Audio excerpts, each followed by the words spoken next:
Good afternoon, good evening, good morning, wherever you are, whenever you are listening to the RotoWire Premier League DFS show. My name is Jack Burkart. You can find me on Twitter at Jack Burkart. We are dealing with a lot of injuries right now. Jordan can't make it this late. Poor Ryan has an awful ear infection. Doctors say it might have been caused from having to listen to Chris Wood and Cash being touted last week. Adam can't make it, so we tapped up our friend, our attorney, Mo Hendy, to join us on the program. It is always a treat to have Mo's insights. And Mo, I think we're going to need your insight this weekend because it is the definition of a hashtag city slate. How's it going? It's going great. I'm just so delighted to be called up from the practice squad or the reserves, depending on your preferred sports simile or metaphor. And it's an exciting slate. I think there's actually more to this than it just being a city slate. My default setting, it seems, is to jam city when it is possible. But I think this one will take a little bit more thinking, and I'm excited to really work through that. So, there's going to be a lot to dive into, and I'm excited to dive into it with you. Yeah, I agree, Mo. When I looked at these odds, and we're on the RotoWire soccer cheat sheet, so rotowire.com/soccer trial. Best way to support this program and all our content is to become a subscriber, and you get all the odds, you get all the implied goal totals, and you will scroll through. You'll see all the players' goal scoring odds, our current projected lineups. You can click any player that you want if you want to see what's the blurb with how they're injured, how likely are they to start. It's the ultimate research organizer tool, so please consider a sub if you haven't already. Like and subscribe otherwise. But yeah, Mo, I agree. I look at the cheat sheet and I see 90% win odds for Manchester City, massive implied goal total. You don't really see 2.8 on the cheat sheet very much, Mo, so it's definitely a smash spot overall for City. 54% clean sheet odds, even with the lowly Ederson behind the sticks. But Mo, City are more expensive now, and there's some, players maybe in the mid-range that we want to consider playing. Do we want to consider James Maddison as a set-piece monopolist, against Everton, because Tottenham are in a good spot? Do we want to play Andreas Pereira as a set-piece monopolist against Leicester City? They're in a good home spot, again, against Leicester City. There might be some cheap players that we want to play from the Crystal Palace West Ham game and Southampton Nottingham Forest game that are toss-ups. I mean, Mo, the big dilemma of this slate to me is there's so many guys priced around $6,000, give or take $700. It's just tough to argue, oh, yeah, just jam City and get on with your life. I don't know. What did you see first when you opened the slate? Yeah, I think I saw the same things. Last year, DraftKings kept allowing us to get away with like Kevin De Bruyne, Phil Foden, and Haaland all for like well under 30, maybe even at like 28, 27. And I'm like, all right, got plenty more salary to do things with. And for this one, Haaland's at 11, Foden's at 10.6, KDB's at 9.8. Those aren't cheap prices. Those are really going to limit your options, especially if you decide to go with 2 out of 3, and certainly if you decide to go with 3 out of 3.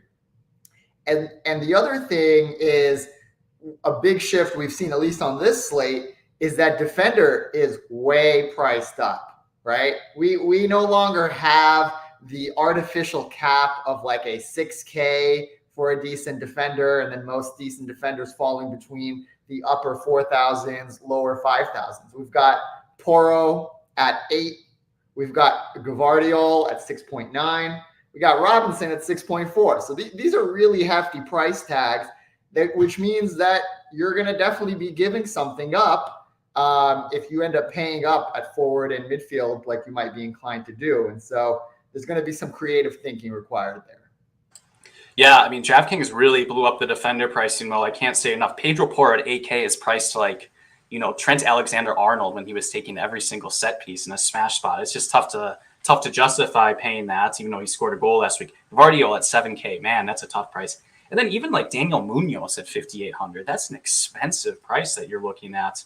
Rico Lewis, 5,700. You can consider me maybe a sprinkle in here or there, but it's gonna be tough to afford all of your guys, Mo. I completely agree. So I just filtered by defensive pricing up here. And just to reiterate your point, Mo, about how Manchester City are priced, like the forwards are expensive, but we used to have like, we had like a 50% off sale. Like it's too cheap. You'll call me crazy. You can buy Manuel Akanji for $3,200 in your lineup. No such bargains to be had. The cheapest City center back is $4,900. Mo, it feels like they're appropriately priced now, though I did write in my article I would pay the max DK price for Kevin De Bruyne in this slate. It is such a good spot against Ipswich Town. So I saw you write that, and that was like one of the first things I was gonna push back on. At 9.8, it's not really a big push because I just think the matchup is too beautiful, it's too nice, and he is fully fit. But I think it's worth noting that for like the last 8 games of last season, it was completely Foden territory. I mean, he took almost all the sets. De Bruyne was kind of almost a like deep lying midfielder, a la like Andrea Pirlo type play. And so you really had to have him get high shot volume or goal or an assist to pay off his price tag. And you may run into similar issues here. So I don't think there's really going to be much question about his price tag. But I don't know if he was 12.8 or even 11.8, if I would pay for him. I think that's interesting. The other 2 things to say about City that I want you to appreciate. One is I don't think Rodri's really in contention this week, but he's 9.5. And I just want to ask DraftKings to keep pricing him that way so that I have no dilemmas, because it is such a pain to do the Rodri debate, week in, week out. And then the second thing is, what if Rico Lewis plays defensive midfielder, Jack? What are you going to do then? I am just going to cross my fingers and pray in that case. At 5,700, you can afford it. He really only kills you when he starts randomly taking set pieces and then scoring goals 2 minutes into Champions League slates at the Stone Min. Not that I remember that or anything. Mo, academic exercise about Kevin De Bruyne, fair enough, but yeah, you're probably going to play him at 9,800. I do want to talk about the forward position, though, and I think you brought up one of the big questions I had when making projections for this slate. I have to assign set pieces to Manchester City, and my options are just, feed a bunch of corners, maybe 7 or 8, and projected level to Kevin De Bruyne, or how much is Phil Foden going to split? I don't really think we have enough evidence based on the first game, Mo. I mean, let's just speculate this way. There's a chance that Foden continues to split corners like he did in the last weekend of, in the final game week. At 10,600, if Foden's taking half of the set pieces, I think he's a serious conversation for cash. But do you think he needs the set pieces? I don't know. How do you see the forward pool? Like, do you want to spend up for Haaland? Do you want to spend up for Foden? Do you think Foden takes set pieces? What's going on for those 2 premium options? Because I think it changes your construction a little bit if you go in saying, I'm going to play one of Foden or I'm going to play one of Haaland. Yeah, I right now, my thinking, and I haven't really plugged in the numbers, but I have a good sense of how it will kind of play out. My thinking is 2 out of 3. I think there's just so much value elsewhere that I think I would really be limiting myself if I tried to go for 3 out of 3. And so I think, like you said, De Bruyne is almost definitely a lock. But then there's the Haaland-Foden debate, right? And I'm going in assuming it's a split, like a half-half Foden, De Bruyne split. I think that's what I'm expecting. But then, you hate to be on the wrong end of these Haaland bets, right? You hate to say there's no way, I get hurt unless he hits a brace and then he gets a hat trick, right? And then you're the fool who, missed the easy play. Conversely, you hate to say really fully integrated yet and then miss the 30-point smash spot. And either possibility is very much on the cards. So I think I will land on 2 out of 3. I haven't decided which one. And that's an interesting question. I'll let you address Nico's. Yeah, Nico Joy is in our comments. He's saying no Doku love at a discount. Mo, I don't think you have to necessarily play one of Foden or Haaland. I think there's viable constructions where it's a little bit tougher because Dominic Solanke was cheap and he's not in the player pool anymore. But you can look at Jeremy Doku at 8,400. If you get 80 minutes from him, he's a viable forward option. You can probably fit Haaland, Doku, and Kevin De Bruyne in the same lineup, or Foden, whatever you do. It's tough to say that's wrong, Mo, but we're going to talk about forwards downstream who seem like pretty good plays. You're going to have to start making sacrifices. What do you think about Jeremy Doku in this spot at 8,400? Yeah, I mean, Doku does great, right? Like if he gets the minutes, I think he had 11.8 last week, and he's gonna do that same torturous play over and over again, where he's cutting to the byline and getting in crosses, getting in a foul, drawn a bunch of fouls drawn, and then if he gets an assist or a goal, then he's smashing, right? Um, but like you said, there are some really lucrative options down there, and I'll just start listing a few, right? Um, in the Spurs matchup, which is projected for what, 0.2 less? Yeah, 0.25 less. McNeil is 6. McNeil in any other matchup usually is a 9K player. And Spurs, I mean, we saw last week versus Leicester, they gave up so much opportunities. They might play like Man City for a half, but that's it. There's going to be a 20, 30-minute stretch where they just absolutely don't know what's going on. And Everton love that. Everton play very well. They just can't convert, which works great for McNeil, right? And so at 6K, you might easily be looking at a player who gets 8 to 10 comfortable floor points. For that price, it's not bad at all. Some other guys that are also worth looking at are the Southampton guys. I mean, Smallbone for 5.3, forward eligible, got 14 points last week, and he's at home this week. It's tempting. The goal odds aren't great, but again, if you're looking for floor for cheap, it's there. What do you think about that in terms of a pivot from Doku and maybe even Bernardo Silva to some of these cheaper guys? I think that's the best construction. So I'm willing to just maybe do something like play one of the City forwards, possibly even just Doku, but I think I'm just going to spend it up, even if my projections say it's slightly suboptimal, just because of the huge ceiling Haaland provides. Yeah. I don't know. I don't think that's the biggest decision necessarily, but I do want to leave some space for Dwight McNeil. I wrote in my column that it might be a hot take, but last season Spurs conceded 7.2 corners per match, and that's fairly high for the Premier League. Like that's like Sheffield United's tier, and we always see in the implied goal totals like it's a higher goal scoring environment. I think it's what you say. These games are back and forth, and Tottenham can dominate for a half hour, but they can also concede floors to a player like Dwight McNeil. And Mo, who's going to take the set pieces in this Everton lineup? I have it on the screen here, but the fullbacks aren't going to do it. Maybe Idrissa Gueye takes some. We didn't see that. But when you try to project the situation out, you give Dwight McNeil 5-6 set pieces and you just see the number go up, and he's only 6K. I mean, he was lucky not to score. He was unlucky not to score. Unlucky not to score a goal last week as well. So it's not like he's without any upside, and it's not like Spurs are really keeping many clean sheets these days. I mean, we might be the biggest donkeys in the lobby here agreeing on Dwight McNeil here, Mo, but I think it's a play even with Everton as huge underdogs. He's someone I want to put in my team, especially if there's no James Garner. If James Garner is there, I become a little bit iffy about it. Last week, Jack, and we don't have to commiserate too much, but last week, both of my king of the pitch major entries had Jack Harrison and Dwight McNeil.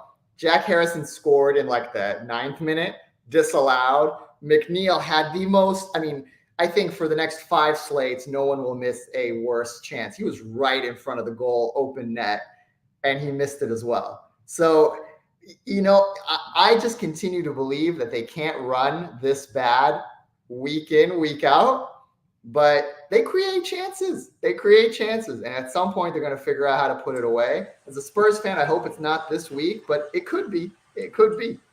Yeah. And even if Dwight McNeil only ends up splitting set pieces and we're all like tilting our faces off in the Discord, rotowire.com/chat when Idrissa Gueye is taking set pieces, I don't know. I still think he can provide value. And it's not like he's going to kill you at 6K. There's other pieces in your lineup you're going to be able to upgrade a little more, more elsewhere. I'm wearing a Ghana jersey. I was thinking he plays for Ghana, but he plays for Senegal, right? I think he does play for Senegal. Yeah, I'd have to remember those World Cup slates from 2 years ago. It seems like an eternity. Were you expecting to be quizzed on Idrissa Gueye's nationality today? Oh no, I wasn't. Pop quiz, Mo. This is not good instructional practice. We need to develop trust in this relationship. All right. I do want to echo that. I think Will Smallbone is a good play. I wrote this in my column. I'm not going to force you to play Dwight McNeil. I'm more likely to, I think, if this is what the lineups look like and this is what the teams look like. But Smallbone's a great play. I think he's going to take most of the set pieces, and he has enough, like 6-point floor. And Southampton are slight. I mean, it's a pick'em matchup, but it is a pick'em matchup at home against Nottingham Forest, who are not a convincing team whatsoever. So I'm fine playing either of those. You might even play both, like, because you can use Smallbone and you can use Dwight McNeil in a midfield spot as well, depending on how you slice things up. Is that the cash pool, Mo? You kind of have the City guys, at least at forward. You have these City plays that you want to consider, and then maybe like a set piece taker who's a little bit too cheap for one of these forwards. Or are you going to tout 5,200 Alex Iwobi on Fulham against Leicester City? I'm going to leave that all to you, Jack. You will forever wear that hat. That's where I think it is at the moment. I still haven't sure how much money I'm going to end up with at utility, such that it may be possible to come back and put a pretty expensive forward, perhaps a Doku or something at utility. But initially, I think most of my constructions are going to start the way you described, where it's a, Holland or Foden, and then it's going to be a Smallbone, a McNeil, an Armstrong. There's some other guys too. I thought Kamada looked awful in his debut, and I thought Jordan Ayew looked so much better. And Jordan Ayew came on and took sets. If Ayew is in the mix, or the manager is not going to give Kamada another shot, 5.8, you could do a lot worse. Brennan Johnson's at 6.4 in the second highest goal totals matchup, and there's going to be opportunities. He might be a sub risk. He almost definitely is a sub risk, but there's lots of options in that range that you could go with.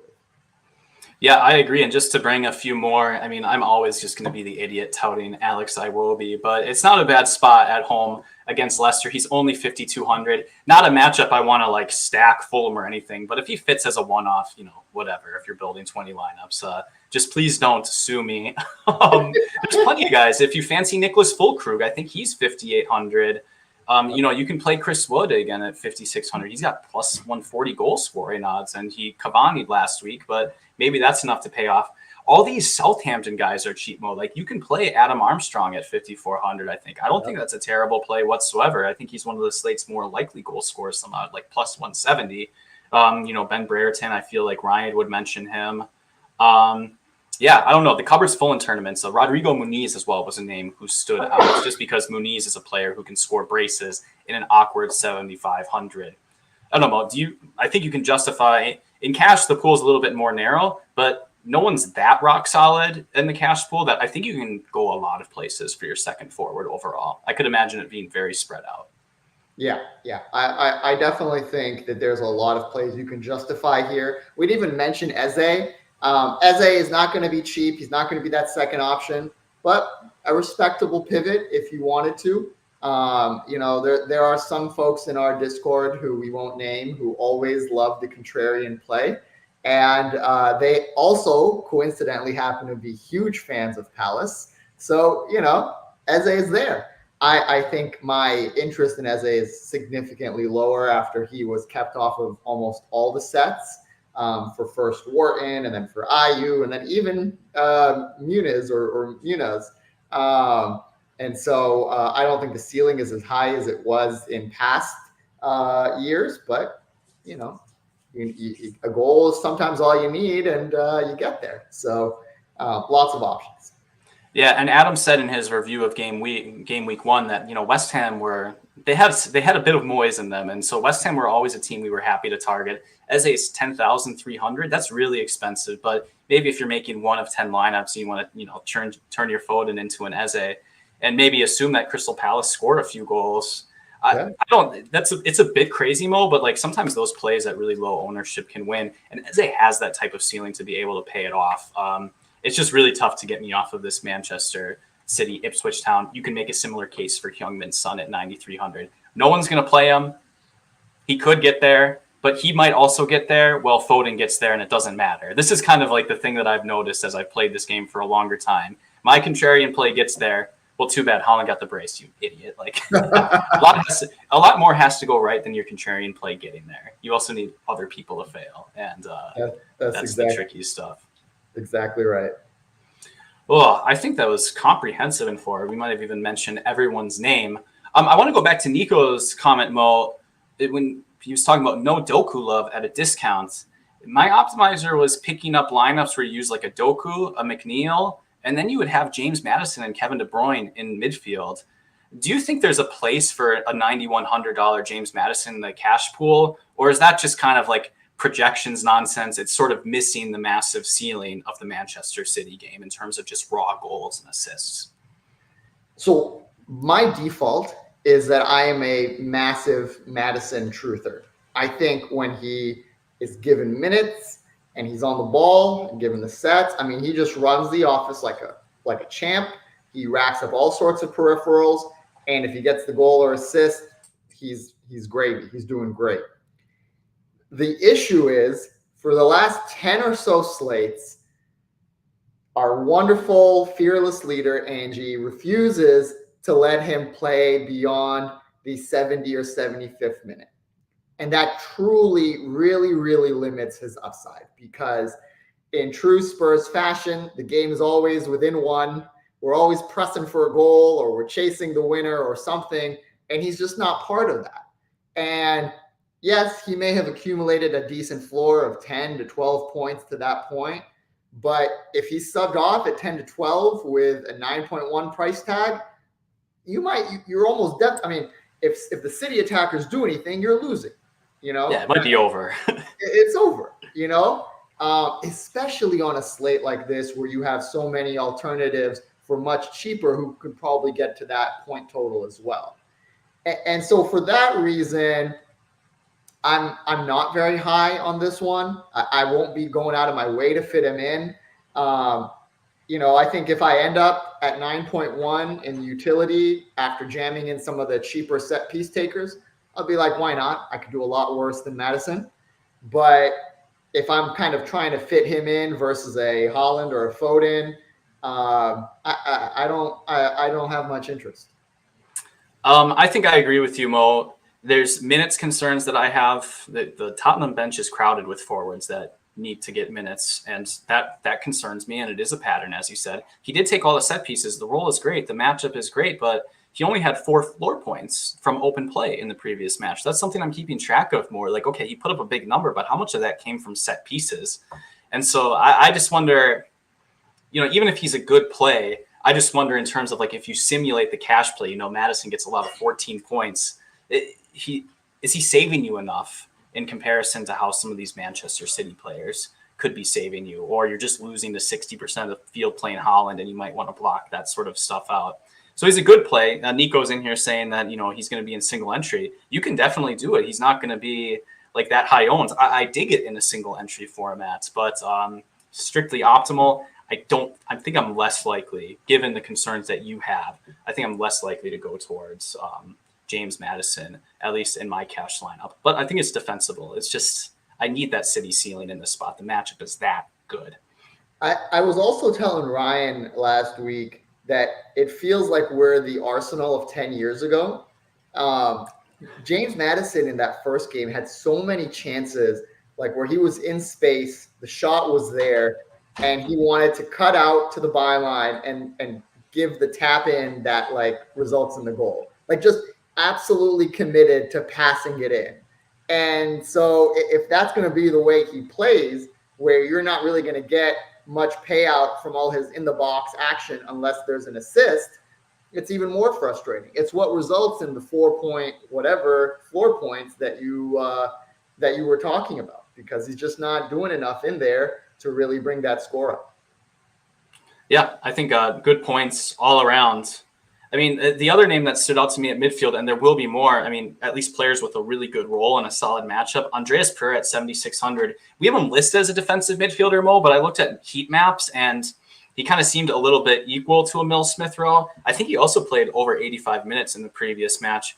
I don't know. I think Andreas is a pretty good play if you can fit him in.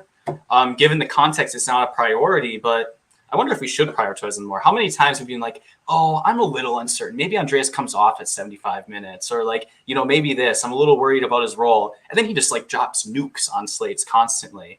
Again, not a must, but he's someone that I have to consider. I mean, are you just going to look towards the better matchups, or are you tempted by the siren song of Andreas Pereira? No, I'm certainly tempted. I thought in that first game, ESR played more box to box than attacking midfield the way that they have it in the formation. By his nature, he's always been more of a box to box player. People are always like, oh, he gets in really great positions. And so, he just has that attacking midfielder type build and body and kind of play. But it really is, from my viewpoint at this point, more of a box to box player. And so, Pereira was attacking. Pereira was all over the set pieces. He's a great play. Leicester play very open. So do Fulham. The odds the goal totals are what they are, but I think it will be a very open game. Some other guys that are worth considering as well, though. First one, I think you're going to laugh, but our former pride and joy, Winksy, is taking sets at 3.6. How can you say no to it? He might just be a Lewis Cook, but at 3.6, the Lewis Cook is great, and like I said, it's going to be an open game. He's going to get forward. It's not a bad game. It's not a bad option. Palace clearly have decided to use Wharton to make up for Olisa's absence and not just put it all on Eze. So Wharton was just all over the action. I think it was 14 floor points or something in the 74 minutes he played, and you have more coming if he plays longer. So many shots from outside the box. He's just clearly been instructed that he can just go for it whenever he has the chance.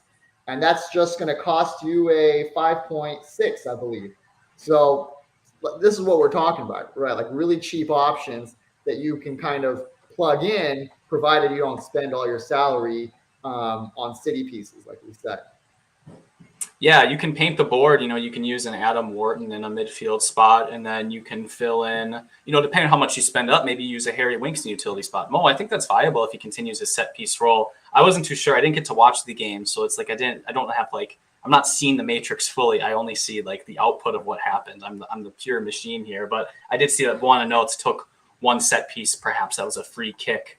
It would be nice if Winks had a sticky role on set pieces, and he did play 90 overall.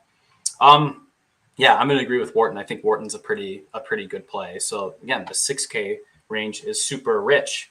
There was a name that I wanted to mention. I'll just cape up for this guy every week, Mo. Mohamed Kudus at 6,500. I think he can break slates. I think he's that talented. I do like the 20 set and the dollar GPP. So it's not the biggest thing, but I still like to think about it just so it helps with this show. I'd like to put him in a couple lineups because I think he's capable of paying off. And, how often do we get to play a talented player in a slightly inferior spot? But consider the pivots. McNeil, it's not like they're smashed. There's good plays in the 6K range, but there's not must plays in the 6K range. So I think you can experiment a little bit if there's something of a wacky play that you have in mind. Too crazy for Kudus, Mo? The best thing about that shout out is he does play for Ghana. Look at that. Look at that. We made it happen. Kudus is amazing. I love him. He's got that very DFS friendly game where it gets fouled, you get points. He gets crosses, you get points. He takes shots freely, you get points. And he can always create. I'm a big believer in Palace and what they kind of are doing this year, but in any given matchup, I think Kudus is live to break the slate or certainly just give you good value. I don't hate that shout out or dislike it really in any way at all. One guy that we haven't mentioned yet, which would be very on brand for me, is Kovacic. Kovacic is just 5.6.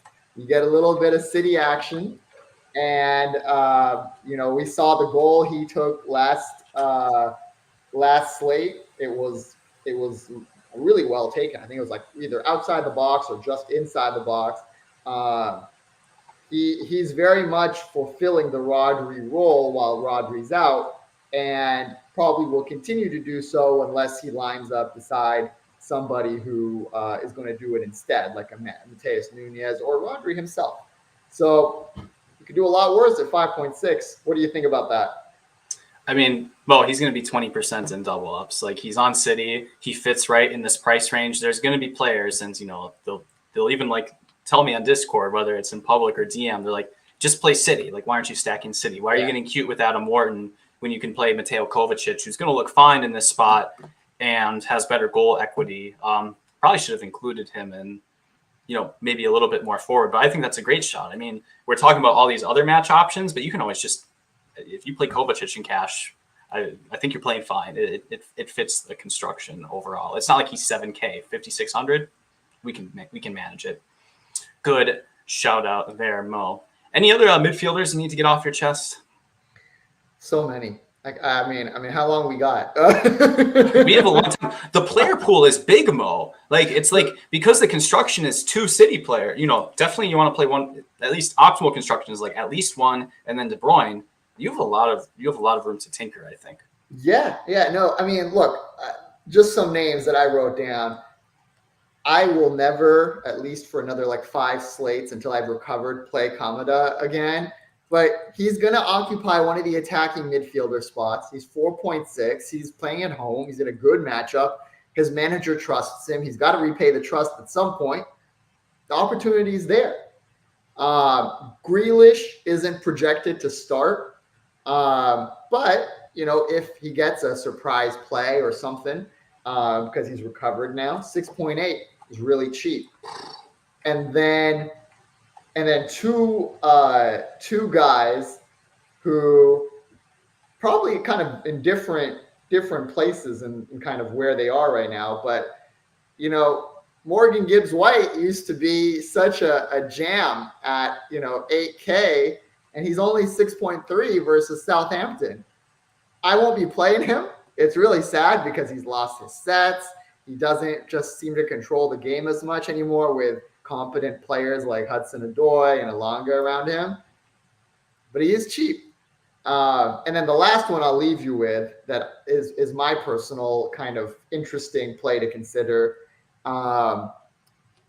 Is it Fatawu or Fatawu, I think. I don't know how to say it. The guy is a beast for Leicester. I mean, I think he showed out in the championship, but against Spurs last week, I think he finished the first half with like 5 tackles, and then he created the goal that got them back in the game with Vardy. I mean, both ends of the field, he is just grinding. And I think if you go to this previous season, you'll just see he just racks it up. It's just, I mean, there you go, 50-point games. You got just every game he is working on every front. And he was taking corners as well. I think that was crosses. I read it as corners. No, he took some corners last season for them. Oh, yeah, there you go. Yeah. So he has a kind of all-encompassing role. It's a little pricey on this slate, but if you want to be different, 6.1 isn't going to cost you too much. Again, that 6K range is so crowded with good players, but not musts. I think if you want to go there, it fits in the optimal construction. So that's how you can get different. Like, you don't have to fade City on this slate, Mo. You can keep with the optimal construction and just play kind of offbeat players. Like, you get Fatawu for pretty low. Someone's going to be really low owned at midfield who has a massive ceiling, whether it's a Kudus as an underdog or a Fatawu, guys who can like really produce big performances. So I don't know, man. I think I'm just agreeing with you. The article was so tough to write, Mo. Like, I was at like 1,300 words, and like I haven't mentioned like half the guys who are good plays. Well, you just have to listen to the podcast or ask. Listen to the pod. That's it. Yeah, I agree with you though. I think he's fine. I think you can play him. You mentioned Morgan Gibbs-White. Give me Callum Hudson-Odoi instead. You can play him at forward too, 6,200. He took a set piece. I mean, like, he's completely fine. Yeah. Yeah. I think that's a good. Oh, I have to mention one more midfielder. I think Pape Sarr is really cheap. So if you need a punt and you don't want to play Harry Winks, he scored a goal when I watched him. He's not on the cheat sheet because DK has his middle name and there's some sort of translate. I think Pape Sarr is really cheap on this slate, and he scored a goal when I watched Tottenham play Bournemouth last season. 3,500. Seems fine as a punt. There's not many punts, but like Winks and Sarr, that's free tournament money. play. Pape Sarr, I don't know if you were watching the game. He took a shot from like 40 yards out last game. I mean, anytime you got a midfielder live to take shots from 40 yards out for a 3-5 for a team that is really well favored, you can go a lot worse than that. We do love to see it. Hell, maybe he'll even score one of those. Let's get into the defender position, which we already teased. I mean, I'm just going to frame the question this way, Mo. If in cash, I just showed up with Vitaly Mykolenko at 3,400 and let's say like Mark Gahey at 2,700, do you think I'm making a mistake? Or do you want to maybe find a little bit more salary? I mean, how do you think the defender position is going to go? No, I don't think you are. One thing I've really liked about this shift that DraftKings seems to be undergoing at the defender position is I no longer have these really deep-seated dilemmas about the center back punt, because last year it was kind of the same situation as you saw with the first slate, where it's like, yeah, I could play the center back punt, or I could play Kerkez at 3.2 and have a cheap fullback who might get me some floor points. Here, you don't really have that dilemma as much anyway, because past Mykolenko, your options get very pricey, And so when you're telling me, do I want to pay all the way up for the really pricey winger who might have more floor, or the dirt cheap center back who has potential goal upside or a shot on goal or whatever, it's a much easier decision for me. So I think absolutely Gahey's in play. I think I have a star. I didn't star anyone else's name, but if Tarkovsky does play tomorrow, and there's a big doubt, I think he's recovering from some sort of hamstring injury. But if he does play at 2.8, I mean, you'll have to really tell me there's a better play there than him, because that's just too cheap for what he can give you. It's the same issue when they priced Lewis Dunk at 2.8 on the first slate. Dunk does too much for his team to be priced at just 2.8. At the end of last year, we were getting 3.8s and 4 for him. So just like they adjusted the City center backs prices, guys like Dunk, guys like Tarkovsky probably need to be shifted up, or they should just be jammed by us every week. Yeah, I think that's a good shout, and it just allows you to invest enough money so that you can build up. You can pay up at the forward position. You can, play plenty of the 6K guys that you like best overall. Still, though, I don't think it's necessarily obvious that you want to do that. Some players that looked okay in my projections. Emerson took a free kick cross, I think, in the previous match at 4K. He's like a 5-point floor guy from open play, and he's super frustrating.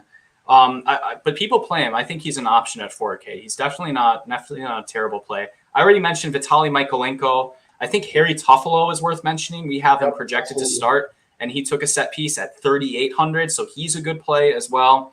And I just don't want to necessarily spend the money in cash, but there's constructions that you're playing good plays everywhere, and you have money left over for someone like a Kyle Walker-Peters who's in a decent matchup against Nottingham Forest.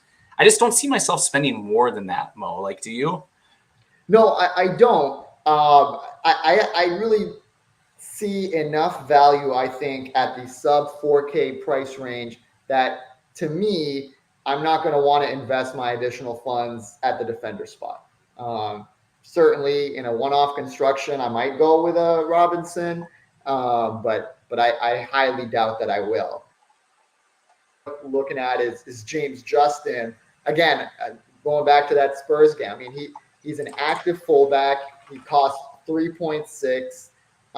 He's going to have opportunities in this matchup. Easily give you a 6 to 8 point floor and well pay off his price tag. And then my really big brain thinking here. This is advanced analytics Mo. Open up the player stats on both of the Ipswich center backs. So not Wolfden, but Greaves and then Twanzebe. Yes, sir. Yes, chef. So Twanzebe is going to cost you 2.5 for a fullback who against Liverpool had several tackles. I know it's crazy to be chasing tackles, but then if you go to his previous year stats, he does get crosses. He does play 90 minutes. He does always very regularly seem to present a floor. 2.5, you need very little, and he opens up a lot, right? And then the same can be said for Jacob Greaves. I was shocked. I watched that Liverpool-Ipswich game. I was shocked to find out that this dude was a center back at the end of the game. He won man of the match. He was in the box taking shots on goal. You see there's one that was on goal. He was doing everything. And he continues to do everything for them week in, week out. Again, 2.5, you could do a lot worse. Yeah, I'm looking more into Jack Greaves. This is a center back that takes over half a shot per game in the championship. I mean, gets some tackles won. Yeesh, that's there's some pretty decent game logs in here. The Townsend shout sounds fine. I mean, he's going to play right back. Gvardiol's going to be, maybe he just has to win a couple of tackles against Gvardiol and not foul too much. Maybe Gvardiol follows him with Manchester City's press high up the field. And then you're left with 4.3 points at 2.5. That's not bad. 2.5 is going to open up everything for you. You want to do that triple city slam, you might just be able to do it with 2.5 at the center back spot. So, by no means you have to go here, but they're definitely strongly in contention. I don't even think it's that mega mind. The first question in my mind is Kyle Walker-Peters worth 2,100 more than one of these punt center backs when there's plenty of 3-point games in Walker-Peters' range of outcomes.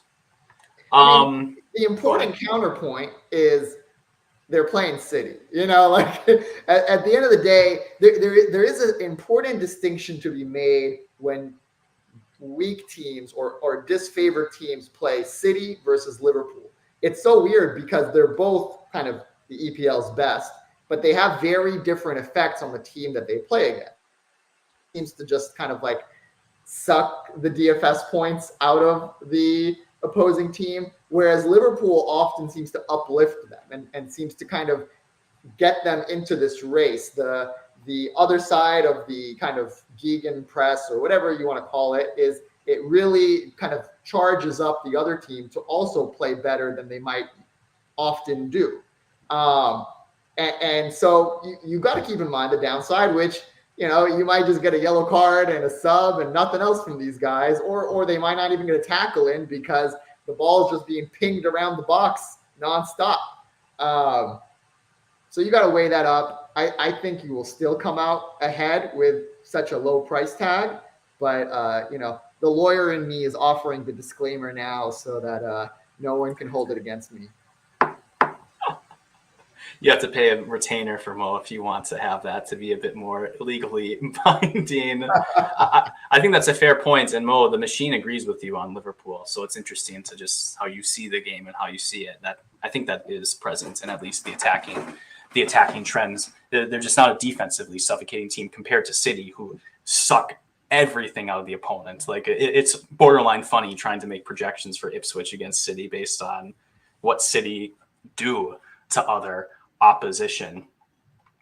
I feel like we should talk about the expensive defenders, Mo, but the only thing I want to say is I would rather play Callum Hudson-Odoi than Anthony Robinson, probably. These are the comparisons you're making. And he's fine. You can include Anthony Robinson in that discussion and similar players overall. But with the midfield and forward pool so stacked and really only punts being at midfield being a Winks or something like this, it's viable, but I just want to play midfielders and forwards instead, and it just comes down to that. There's some contrarian value, but I just don't see it paying off. I don't know. Do you have a counter argument to that? No, I really don't. Maybe Muniz could make it into a stray lineup here and there because he did take a set. He's a very attacking fullback, but even him, I can't really make the case when you have some of the other much cheaper options available. So I won't try. If Porro at 8K gets his second goal of the season and beats me, I'll live with that. But it's not going to be where I go on this slate. I mean, Porro could score a goal and not be in the optimal lineup, depending on how everyone priced above him does. Because it's then maybe Jeremy Doku scores a goal and gets an assist on the day that Porro gets the goal, and too bad. It might just be something like that. It's a very good point, and I get that not everybody is playing for the GPP.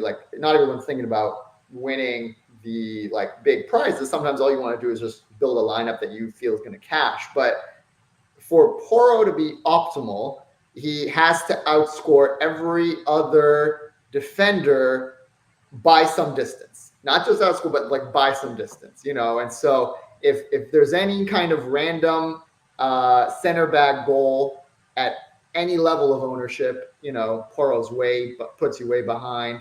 If anybody matches him at the lower price range, Poro puts you way behind. I think usually we don't have to overthink it too much because defenders has that artificial 6K or so price cap. But again, we're departing from that now, and I think that's an important consideration to understand that 8K at defender really has the vibes of a 10 or 11K at midfielder or forward. Well said. I don't think I have anything to add to that overall. Similar points go for Gvardiol. I mean, he could score a goal. Maybe that makes all the difference in the world. But, you know, Poro and Gvardiol are also competing against each other. It's just so tough. It's so tough to get there. I don't know. Maybe someone will win big with one of these expensive defenders. I think the leverage opportunity is there. I just don't know how likely it is to happen if we play the slate 100 times. But hey, I'm just a nerd. Maybe you know ball. So I think that's good for the defender. I think we ran through a lot of options. It's fine to punt. There's a few fullbacks who are cheap that you can consider, like, you know, Michaelenko, Toffolo. That seems fine. And I did say Michaelenko first. I want to say this. It's not like he's like a screaming value or anything. He's just a fullback with a pulse against Tottenham who concedes some possession to other teams. So, you know, he could get to his 5 points, and that's fine at 3,400. Yep. Mo, I need you to tell me what goalkeeper to play.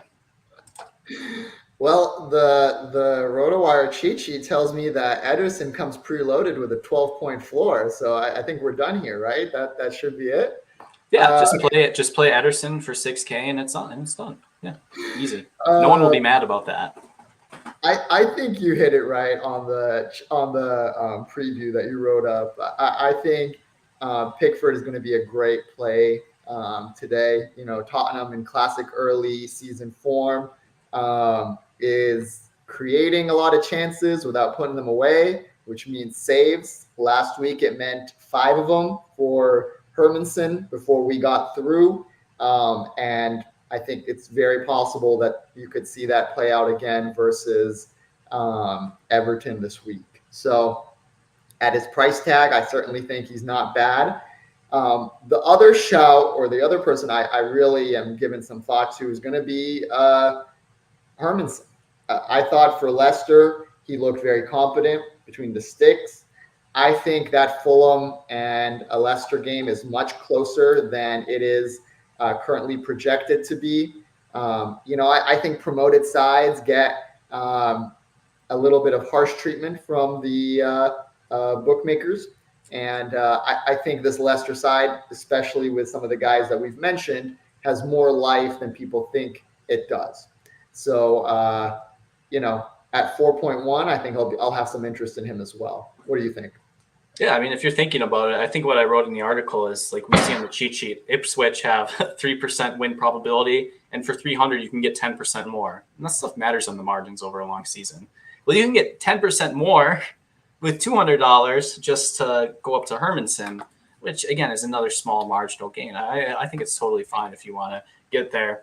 I'm just going to guess, like, you know, someone like there's one slate where, like, Pew played the cheapest possible goalkeeper, like against City, and scored like -8, but just it got him some like weird player no one had, and then like just like absolutely windmill dunked on us with a -8. So Mo, it is quite possible that you can go all the way down to Christian Walton if you just in love with your lineup, and you can just take your -6 and say, hey, that's just how you cash. It's about lineups, not players.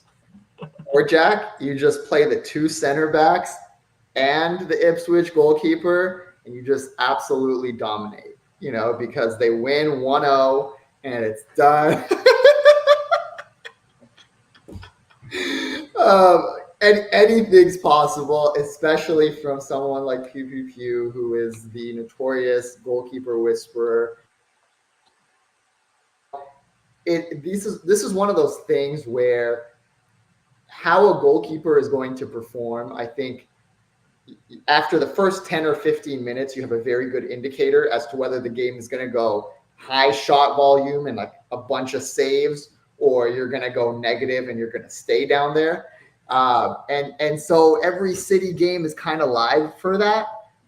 It would be silly to say that they're always clinical, especially early season. I don't think that's the case. But like you, I don't like to live as dangerously as Pew does. And so I'm skeptical I will be there. Yeah, me too. I just imagine one of these slates where it's like City are trying to walk the ball into the nets. And like when I watch these, Mo, it's agonizing. I'm like, oh my God, he's not going to get any saves. And then like City get a lead. And when City have a lead, it's not like they're going to try to, shoot from deep. They're just going to try to walk even closer. Let's see how we can do there. So, or get Haaland some ridiculous header that no one can defend. Yeah, I don't know. It's fine. You can play whatever goalkeeper you want. Walton could score plenty of points. You could score 2 and it's totally fine. I sometimes think we overplay the negative risk, but I mean, I'm just going to play Pickford or Hermanson instead. If I can, that's what I want to do. I mean, the case for Ederson, he's probably underpriced with these win odds and clean sheet odds, but like his ceiling, it's a big slate, Mo, and his ceiling is like 12, 14. Like, how many times do you see Ederson scoring more than 16? So even in tournament formats, I'm just not that crazy about playing him. I mean, no one wants to play him in cash because he's just burned us so many times in a row. Yeah, it just doesn't seem like that's the spot I'm going to look. Yeah, I agree. If you scroll to the Ipswich lineup, they actually do have a couple guys who are going to get shots in at a rate you might expect to be a little higher than most newly promoted teams. Like Hutchinson, when I watched him versus Liverpool, I mean, he's looking to shoot at every opportunity. Delap from City, he'll be a little charged up for the game. He has good play for him as well. Then we talked about Greaves and his ability to somehow get a shot on target at a very high rate. They're a scrappy team who will get some shots on goal, but I think, again, even given them the best, kind of light, it's 2 or 3. And if one of those goes in, then Ederson is really going to be weighing your team down in a major way. That kind of effect that we talked about with Porro and how even though the price tag isn't 10 or 11, it being the top is going to weigh you down. It's the same thing with Ederson, right? When you get that low point total, whether it's a 7 or a 4 or a 2 because he conceded a goal, a lot of keepers that are much cheaper are going to pass you up and hurt you across the board.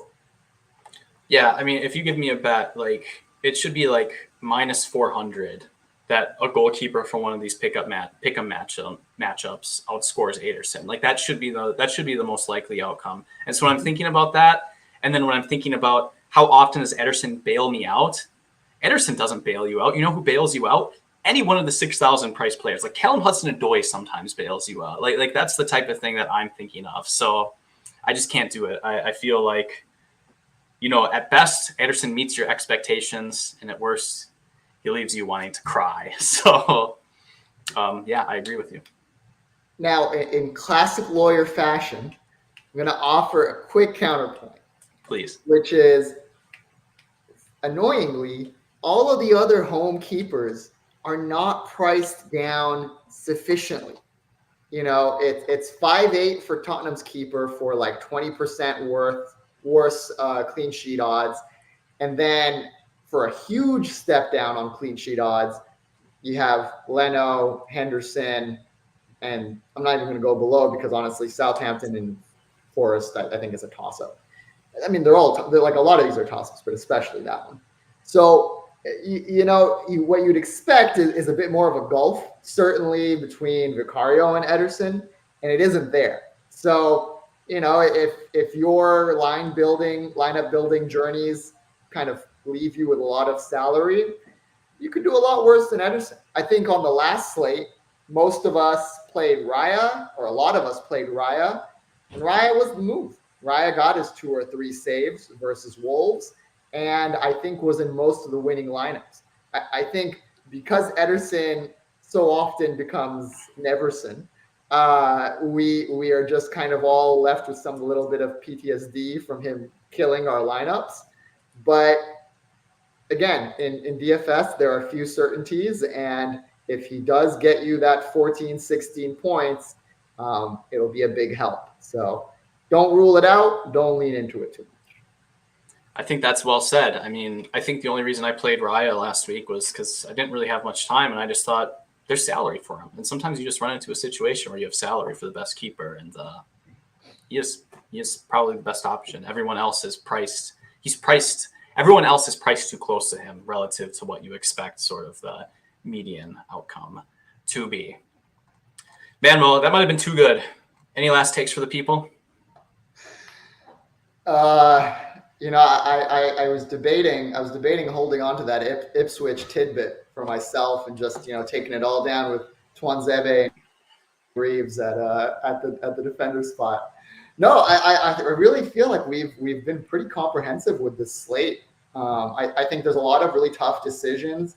I don't think there's much lineup uncertainty that we have to deal with in this one. I think it's just going to be, where do you see kind of amongst all the value guys we've laid out, which one of these guys really live up to that ceiling potential that we've talked about? And so this early in the season, your guess is as good as mine, but we've given the people the roadmap, and good luck to all trying to read it. For those who are a fan of Frank Herbert's Dune, it's up to you to see the golden path among all of these options. So, enjoy your day, maybe go on the Spice Trance, and maybe you'll be able to navigate the golden path and win 10K or 20K or a King of the Pitch ticket, whatever. Thank you all so much for listening. We really appreciate you all joining us. RotoWire.com/soccer trial is the best way to support the program. Maybe you tell a friend about the show. Maybe you give us a thumbs up, give us a nice comment in whatever podcast feed you choose. Your support means the world to us, and we appreciate it very much. And it means the world to Mo that you don't beat him in the King of the Pitch. He's got a burn book Excel sheet. So if you pip him and he's second place, it's going to be burned in his memory with all the notes. It's very funny. So take it easy on Mo. You can win other contests, but give him King of the Pitch. On behalf of Mo and myself, thank you all, and good luck this weekend, everyone. Good luck, everybody.